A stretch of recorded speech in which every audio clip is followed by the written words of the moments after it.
It's just like sometimes you feel anxious, you feel something that is going to eat you up. All the things that you do are wrong and overwhelm me. And the feelings of why me, why am I living like that? So I'm suffering mental health for the past 30 years. Sometimes it's okay, sometimes it's not okay. I always looking anxious, always looking at depression. I try to do more work, divert my attention. So much so that the family complain now, I come back late. Because at that time, mental health is a no-no. You're supposed to be strong. I wanted to talk to someone to get out of it. But you're going to get negative comments and says, why are you such a soft-headed person and not hard-headed? So off you go, you get scolded for that. The prevalence of what we call geriatric depression, or depression in the older age group, was about 3.7%. More recently, the WISE study put the prevalence of geriatric depression at 5.5%. Standard treatment is usually either some kind of counseling or some kind of medication or a combination of both. It works reasonably well for a large proportion of people, but it's actually trickier for people who are a little bit older. People who are older tend to have more medical conditions. That means they're taking other medications, and using medication increases the complications and side effects of using it. They're used to just getting stuff done and not talking about their emotions. So the standard kind of counseling or therapy that works in a Gen Z or a younger age group is less likely to be acceptable or work as well, even if it's accessible. So it's very painstaking and very frustrating. The therapist was trying to help me to find the root cause, but can't find. Antidepressants performing better for some people because of the compatibility. For others, it doesn't work, but you need to seek for another one. Problem is a long-drawn battle because when you change, you need 4 weeks to see the effect. So it didn't work out for a while, and then after that, it came back again. The medication will lose its effect, so you have to find another alternative.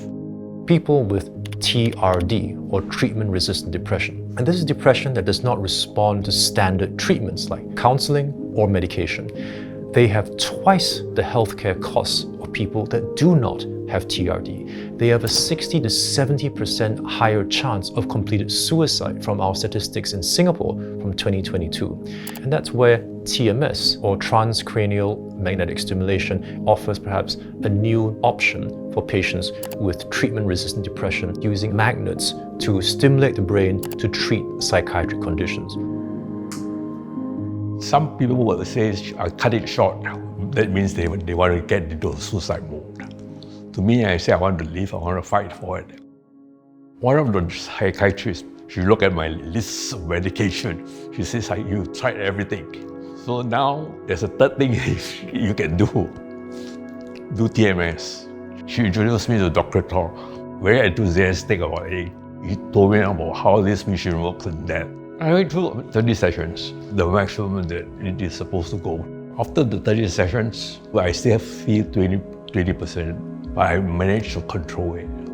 Even though TMS is a novel treatment that will have government insurance coverage from MediShield Life, it's not a magic wand and not a cure-all. Not everybody with depression or treatment-resistant depression is going to get well. And the other thing is that just like all our treatments for depression, it is something that helps manage the depression.